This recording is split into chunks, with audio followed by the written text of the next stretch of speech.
Bonjour, bonsoir mes chers frères, mes chers compatriotes. Ils ont la voix du Kivu, la voix des sans-voix, toujours au service du peuple.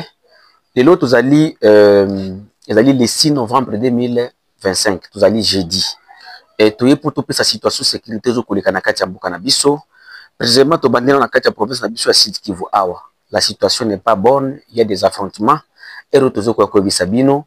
Nakati, il y a territoire de Fizi et Mwenga, précisément dans les hauts plateaux, non loin de la cité de Minembwe, il y a les affrontements.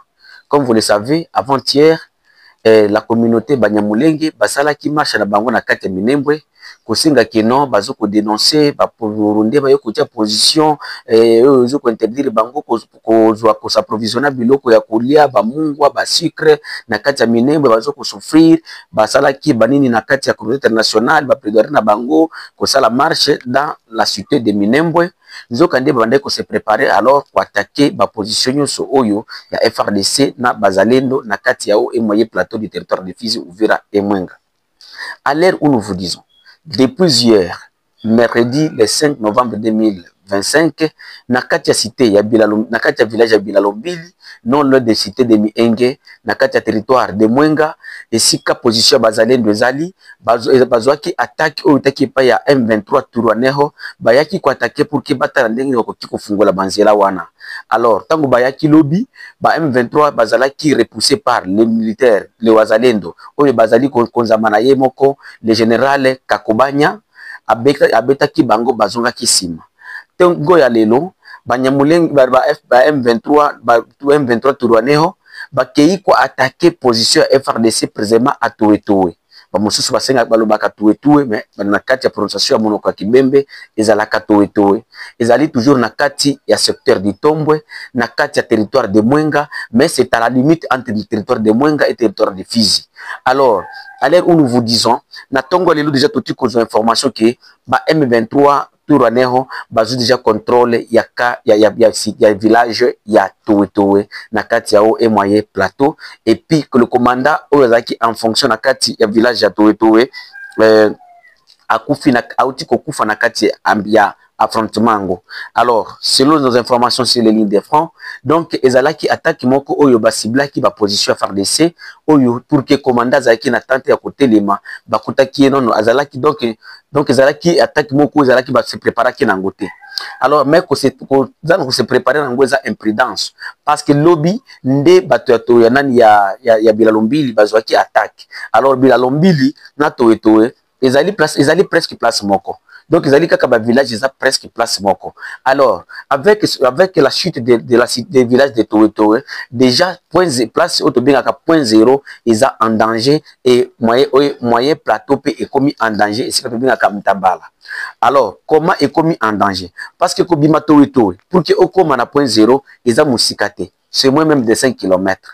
Au commis déjà na point zéro. Alors, à point zéro, ils allaient place Oyo, ba réfugiés, ba déplacés de guerre et belé au plateau, ba bande ko kima, ba bande ko ba Minembwe, ba Mienge, ba Lingi, ba village belé, ba bande ko kima, ba yoko télé mela na point zéro, parce que ceux qui ba kiti, ba kiti na moyen plateau, ba ko la malaria, comme oye, nani, nandengue na katia au plateau, kuna malaria za la kate, mais ceux qui ba kiti qui na au moyen plateau, to ba kiti na littoral, ba kiti na littoral la Tanganyika bakobela. Alors pour éviter le koana se réfugier place wana. Mais à l'heure où nous vous donnons cette information, batu ba réfugier wana ba panique et continue na kati ya point zéro ba komi ko se déplacer ko yako kita na kati ya Mtambala. Et puis les jeunes de Mtambala aussi se préparent pour voir comment ils peuvent sécuriser moyen plateau pour Mtambala ezali na place autour de Mtambala ezali ba village belé. Prenons Bilende, Wangolobe, donc beaucoup de villages et cités ezali constitué espace Guana. Donc à l'heure où nous vous disons, les affrontements sont toujours en cours pour que Bazalendo na ba FARDC ba moniki non bango pesoki batiki M23 afin dans la kati ya Toetoe et que la mal calculé à mabe et pas ya population oyo une population na ba militaire na biso au bazali na haut plateau parce que et que la neti Banyarwanda ou bien ba M23 ngo baye ko kata lisusu na baye ko kata approvisionnement et pas ba FARDC na bazalendo. Donc les bazalendo et les FARDC aussi bazo ko gérer ko lobaki non bakotika munguna M23 AFC afin de place wana te bakosala effort nyonso pour que bafungola nzela wana po na intérêt na bango pe ya kozwa mungwa savon na biloko mususu oyo mutu azaka nango besoin. Tubimi na kati ya information ya au plateau du territoire de Fizi Uvira et Mwenga, toza toujours na kati ya province na biso ya Sud Kivu, na kati ya territoire ya Kabare, précisément na kati ya groupement ya Luhihi, eza kuna tozalaka na kare minier moko munene oyo tobengaka kare minier ya Lomera. Alors kare minier ya Lomera ezali oyo population ebela ndenge boyebi tozalaka na misala te na kati ya Congo, bato akendaka na kare minier pour bazwa biloko moko ya kolia, ba M23 bauti ko interdire ke bato bakota liso na kati ya kare minier wana te. Alors bato ebele balobi ke bayebi te soki bakoleka ndenge nini bakokende wapi sikoyo po souffrance ekobakisama, donc moyen ya kozwa mbongo ekozala limité sikoyo pa bayebi bazo komitu na bakovivre ndenge nini. Alors bato bazalaki na kati ya kare minier M23 uti kopesa bango 48 heures ba évacuer déjà kare minier, tandis que ba machine ebele ba concasseur banini ezali kuna, donc moyen ya ko faire déplacer yango pour le moment ezali très difficile. Ba M23 ba pousser argument na bango ko baki non kare minier wana ezali moko ezo ko bomba bazalendo bazo ko kende chaque jour pour attaquer ba périphérie ya ville ya Bukavu. Yango balungi ke non mutu afanda ta moko te na kati ya kare minier wana te etikala ka polele po na ko garantir bango sécurité na bango ou bien sécurité na ya ba ville oyo bango bazali na contrôle na kati ya province na biso ya Sud Kivu, précisément na kati ya territoire ya Kabare.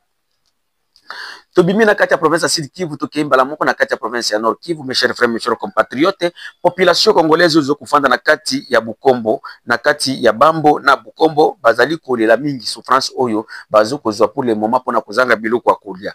Alors nini ezali koleka kuna après les affrontements de plus de 4 jours entre les FARDC et les Wazalendo, ba M23 ba uti sikoyo kokata bilanga oyo ya bitabe kokata bitabe nyonso bilanga bitabe po bamona babande komona musika. Donc we comme boyebi na kati espace wana bitabe zalaka ebele kono komona musika eza tellement difficile pour ba M23 siko pona ko garantir nani kibama ndo komona esika ene mina bango azoya bakati bitabe plus de 6 km.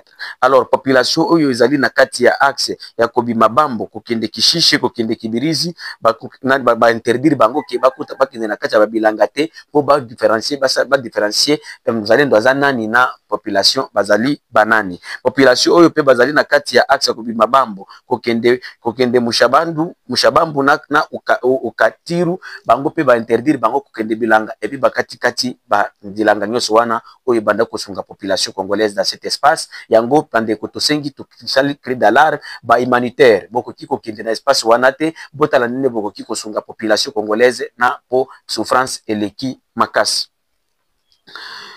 Tobimi précisément na kati ya territoire na kati ya province na biso ya Sud Kivu tokimbala moko kuna na province ya Katanga kwende koyebisa bino alerte oyo bauti ko décréter kuna par le commandant de 22e région militaire auti ko décréter alerte générale na kati kuna koloba keno ville ya Lubumbashi ezali en danger. Alors le commandant ya 22e région militaire auti ko tinda telegram et pas autorité nyonso oyo akomi boye akomi que me référant au TG numéro 00914/00276 EM 22e région militaire. Donc à l'objet que